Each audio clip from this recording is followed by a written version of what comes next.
Amigos e amigas da Rede Celebra, das comunidades eclesiais de base, companheiros e companheiras do Movimento de Trabalhadores Cristãos e do MMTC, amigos e amigas do Brasil, da Itália, da Alemanha, da Holanda, da França, da Espanha e de Portugal.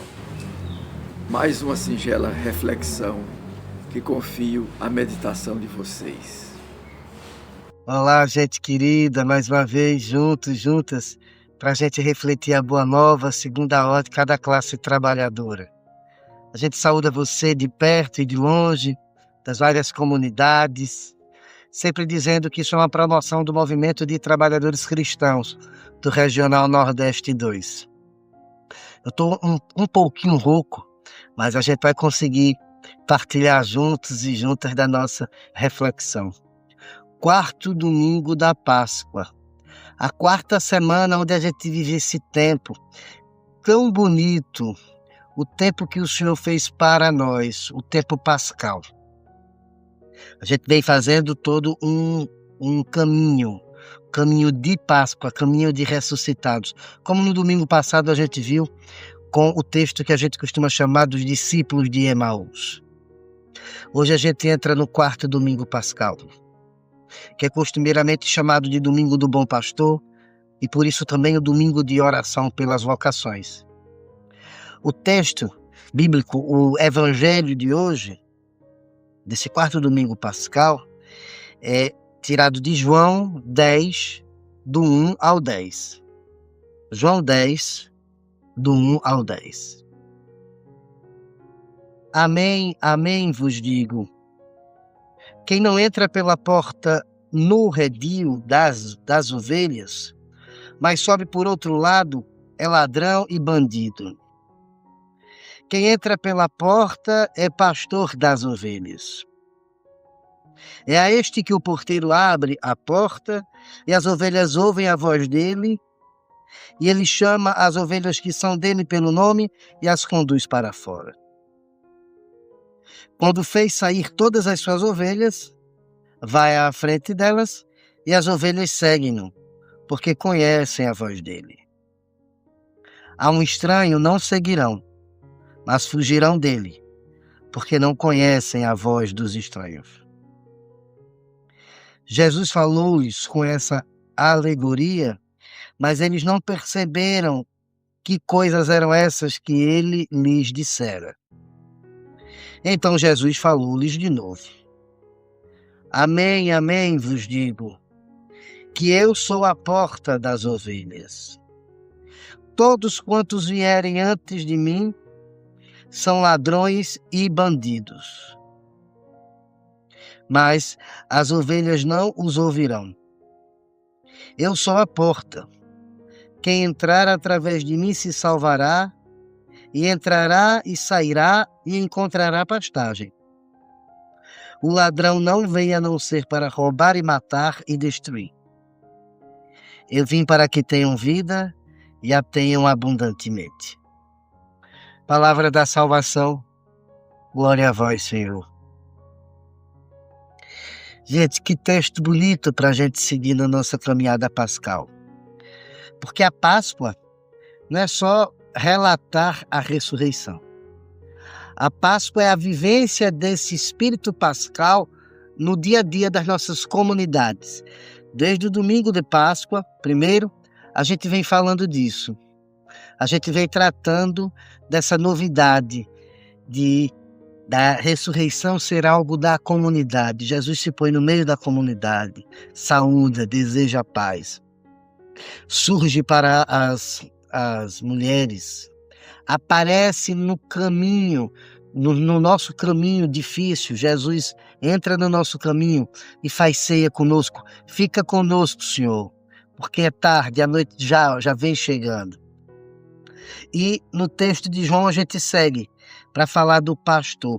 Esse texto ajuda a igreja a pensar no domingo do bom pastor.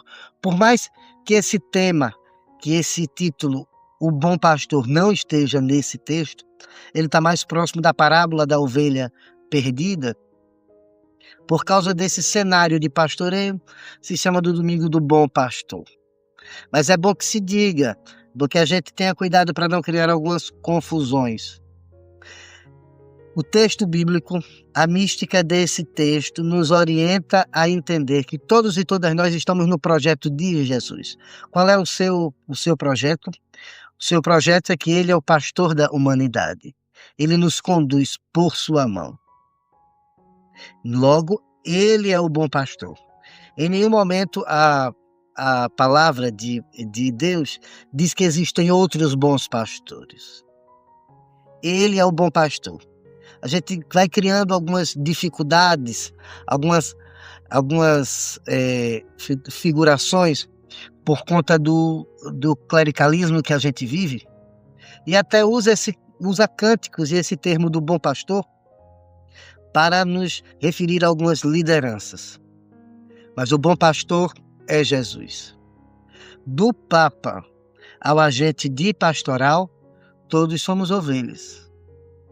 É lógico que as ovelhas, como em qualquer manada ou em qualquer matilha, os animais mais velhos, mais experientes, assumem a dianteira e até alguns ficam atrás. A gente sabe disso, principalmente quem vê muito documentário sobre reino animal. A gente sabe que dentro da manada, que dentro da matilha, que dentro do coletivo, a gente vai ter aqueles animais que vão liderar o seu grupo. Ora, mas continuam sendo do mesmo grupo.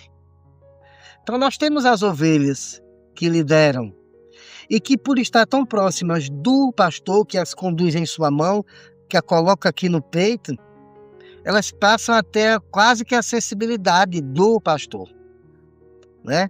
E pode ser que entre nós a gente as entenda como pastores e pastoras. Está tudo bem. Por isso que a gente chama gente de pastoral. Mas o bom pastor é Jesus. Haverá um só rebanho e um só pastor. É isso que a Bíblia diz. Uma outra coisa é que a gente, por causa desse texto, tem uma reflexão, o próprio calendário pastoral da igreja coloca este domingo como dia de oração pelas vocações. Eu já venho falando disso há alguns anos, mas vou repetir da mesma forma para não criar confusão nenhuma. Eu não quero ser polêmico, nem colocar, nem fazer, nem usar da palavra para nada sensacionalista. Não é isso. Eu quero fazer uma reflexão mesmo. Tem alguns anos que eu não rezo mais pelas vocações. Dentro dessa lógica clericalista que a gente vive. Quando a gente fala de oração pelas vocações, a primeira coisa que a gente pensa é rezar para que venham mais jovens querendo ser padres. Depois a gente pensa em mais jovens que queiram ser freiras. E aí, para a família, pai, mãe, a gente nem pensa. Porque tem muita gente que não entende que isso é vocação, entende isso como destino. O destino de todo mundo é ser pai e ser mãe, como se fosse assim. Eu não venho rezando pelas vocações, porque essa lógica clericalista, rezar pelas vocações, é rezar para que mais jovens entrem no seminário. Rezar para que mais jovens, meninos e meninas, entrem no convento. Ora, a juventude é um momento tão sério da vida, de tantas exigências, mas também de tantas esperanças e de tantos sonhos. E a gente pega essa bomba que é a juventude e simplesmente coloca em seminários ou em conventos, com estruturas fechadíssimas, pesadas, muitas vezes sem o mínimo cuidado formativo psicológico, e coloca esse jovem que sonha dentro de uma fábrica de adestramento de sonhos. E o que é que acontece? Esse jovem, que muitas vezes vem de comunidades pobres, vai para essa fábrica de adestramento de sonhos e se torna um burguês, um passar de anos, mas até de meses mesmo. E esse jovem, que o povo de Deus formou, porque inclusive financia os seus estudos com o dízimo, com a taxa que vai para o centro da cúria, que ajuda na formação, esse povo que ajudou, rezou, que contribuiu para um novo pastor, recebe de volta um príncipe. Recebe de volta um jovem padre ou um jovem religioso que acha que é príncipe, que acha que pode simplesmente viver dessa forma fechada, dentro de uma comunidade que está inserida no mundo, que está aí na sociedade. E aí você pega jovens, muitas vezes, e os transforma apenas em funcionários do sagrado, em profissionais, em empregados do templo. Eu fico pensando, por que rezar para que jovens façam isso? Eu quero isso mesmo para os jovens. Eu fico pensando, eu estou dizendo mesmo que é pessoal essa reflexão. Se eu veja, eu tenho um filho e uma filha. É evidentemente que seria de extrema honra para mim ter um filho ou uma filha que quisessem seguir a vida consagrada, presbiteral ou religiosa. Isso não é uma questão.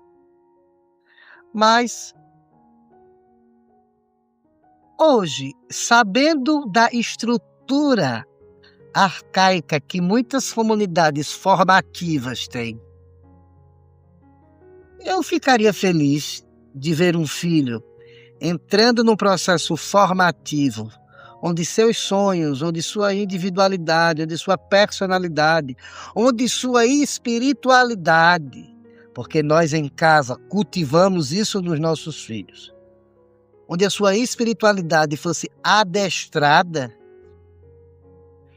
E o resultado de muitos momentos é esse, ou seja, o nível de religiosos e presbíteros depressivos, doentes, adoecidos, feridos, é gigante no nosso país nos últimos anos.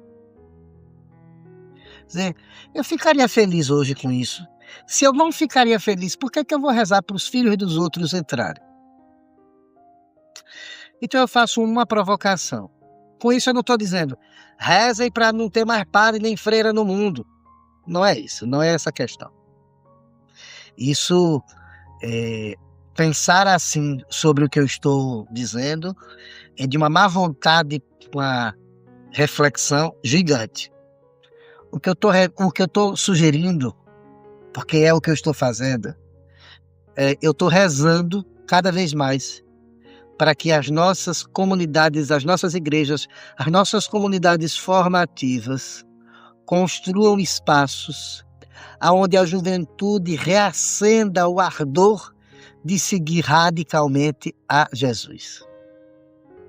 Ou seja, antes de rezar para que jovens ingressem nos seminários e conventos, eu estou rezando para que esses seminários e conventos possam redescobrir como acolher jovens para construir cada vez mais na radicalidade o reino de Deus. Ficou claro isso, gente?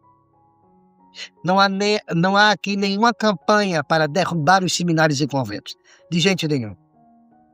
É importantíssimo entender qual é o papel da vida religiosa e presbiteral nas nossas igrejas. Mas o espaço de formação, é um espaço onde hoje nós ficaríamos felizes em ver os nossos jovens, porque a gente pensa no resultado. Eu tô feliz de ver jovens entrando no seminário, porque o resultado que a gente acredita sairão padres dali. Mas entre entrar leigo e sair padre, esse caminho é um caminho sadio, é um caminho de saúde mental, é um caminho de cuidado com aquilo que é tão bonito que é a juventude. O Milton Nascimento cantava: há de se cuidar do broto para que a vida nos dê flor e fruto. É esse espaço. Ora, em alguns locais nós vamos dizer sim, eu conheço espaços assim, mas em outros não. E a vida do jovem não é uma roleta russa. Então vamos rezar nesse domingo para que os espaços de formação da juventude para a vida religiosa e presbiteral sejam espaços de acolhimento de sonhos, sejam espaços onde os nossos jovens possam dizer: foi muito difícil, é muito exigente, tem muito pesar e muita luta, mas é um dos lugares mais felizes que eu já vivi na vida e eu não queria estar em outro lugar. Vamos tentar construir um pouco disso. Por que eu estou tratando disso? Porque o evangelho desse domingo é o evangelho da liberdade. É o evangelho em que Jesus comunica a gente que o seu projeto é de seguimento na liberdade. Quem não entra pela porta do redil é ladrão ou bandido. Ou seja, usa o termo bandido para falar ainda não só o que rouba, mas o que usa de violência. É bom a gente lembrar que na tradição de sua época, lembrar que pastor era uma profissão de gente pobre. Pastor era muito discriminado, porque era a ralé. E o pastor pobre não tinha terra para cuidar das suas ovelhas, ou das ovelhas que lhe confiarem. Então havia redios coletivos. Um porteiro tomava conta de uma pequena porção de terra, e à noite os pastores traziam o seu rebanho e colocavam lá. Como era para saber depois de quem era quem?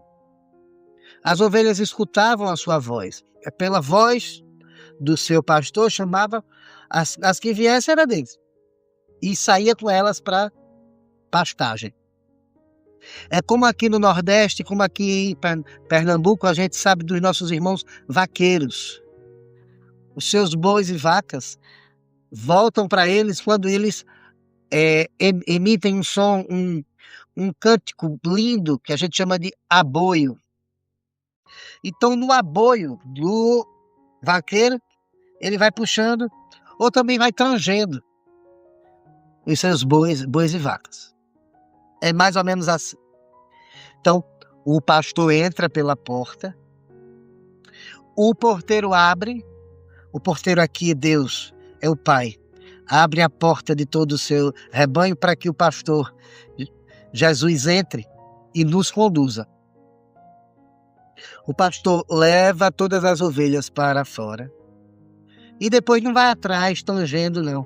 Vai na frente e as ovelhas o seguem. É o gesto da liberdade. O pastor não vai tangendo atrás. Sigam. O projeto é esse aqui. Tanto que, por falta de entendimento, às vezes a gente tem dificuldade de entender a liberdade. A gente quer sempre amarras, quer sempre que alguém coloque limite na gente. Jesus disse: eu sou a porta. Eu sou a porta das ovelhas. Quem entrar através de mim se salvará, e entrará e sairá e encontrará pastagem. A porta é o símbolo da liberdade, é por onde a gente entra e sai quando bem quer. É onde a gente escolhe bater para poder entrar. Mas Jesus nos lembra: quem não entra pela porta, quem não tem o discurso da liberdade, é ladrão ou assaltante. Qualquer pastor ou pastora que não usar do discurso da liberdade, que não usar do discurso de Jesus para deixar todos e todas livres no seu segmento, mas age com violência, age com discurso de ódio, é ladrão, é bandido. E quantos aí fora estão? Que no seu discurso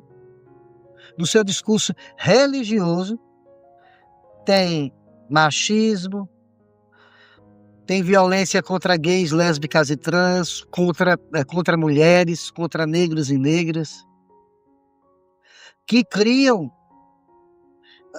fórmulas, encontros religiosos para fomentar o machismo, fazer homens subir montanha, descer montanha, para descobrir sua masculinidade a partir de um discurso religioso.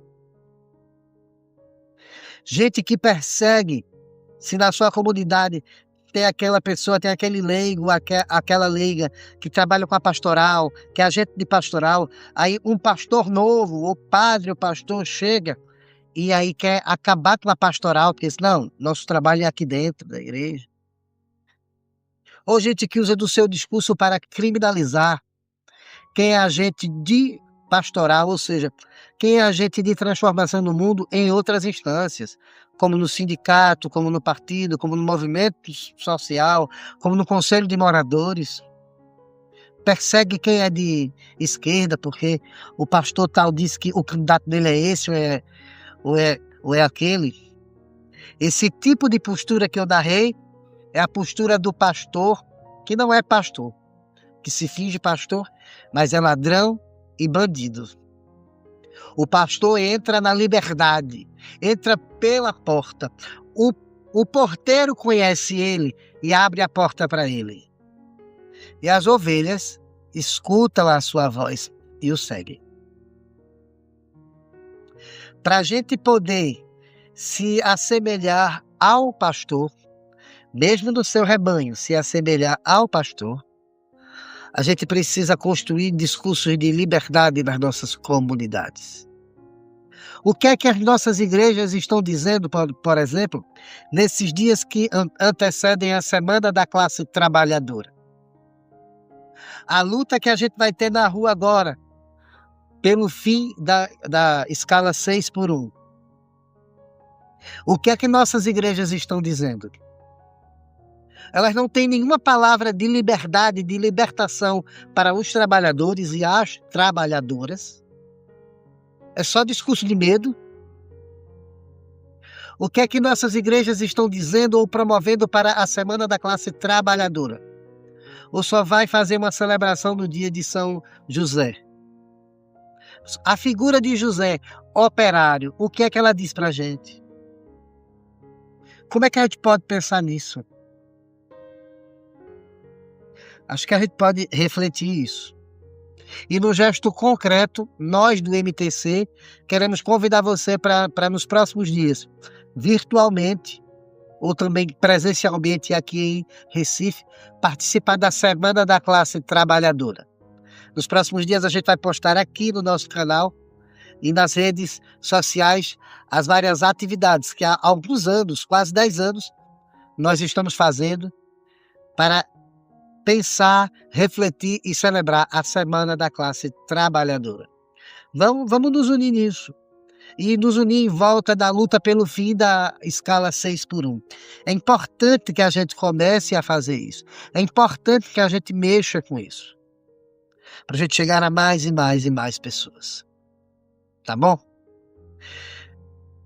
Vamos continuar pensando nesse nosso quarto domingo na liberdade. Primeiro, numa perspectiva de uma igreja horizontal. Uma igreja de uma grande roda. Todos nós somos ovelhas do Senhor. Ele é o bom pastor. Ele. Haverá um só rebanho e um só pastor. E na construção da liberdade desse pastor que abre a porta e conduz a gente. Não está muito na lógica da parábola da ovelha perdida, que ele pega pelo braço e leva. Não. Aqui a gente está vivendo a adesão ao projeto. Ele nos conduz e a gente segue. E a gente segue na liberdade, porque ele é a porta. Ele é a porta. Ele não é a cadeia, ele não é a prisão, ele não é a violência do discurso religioso de muitas comunidades. Ele é a porta, aonde eu bato, ele abre e a gente pode fazer refeição junto.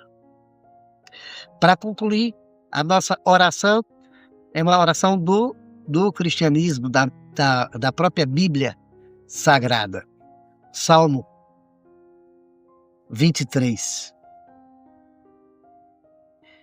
O Senhor é meu pastor, nada me falta.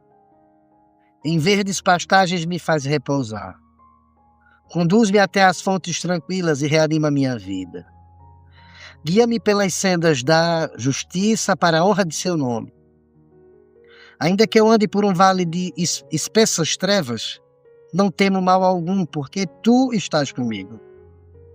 Teu bastão e teu cajado me confortam. Diante de mim preparas a mesa, bem à vista dos meus inimigos. Tu me unges com óleo e minha taça transborda. Bondade e amor certamente me acompanharão todos os dias de minha vida, e habitarei na casa do Senhor por longos dias. Muita saúde, muita paz, uma boa semana, que a luz do ressuscitado ajude a gente a pensar num gesto concreto. Durante essa semana toda, o que é que aonde eu estou, na minha pastoral, na minha paróquia, no terreiro, no sindicato, no partido, no movimento, o que é que a gente vai fazer para sacudir as nossas comunidades com a Semana da Classe Trabalhadora? Como é que a gente vai levar essa pauta do fim da escala 6x1 aonde a gente estiver? Força, gente, coragem. Vamos lá.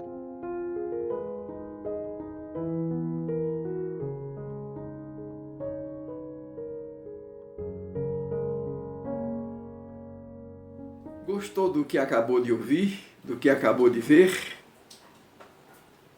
Se você gostou, divulgue.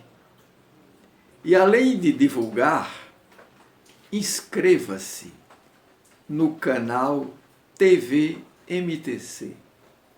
Simples assim. Aperte no botão inscreva-se.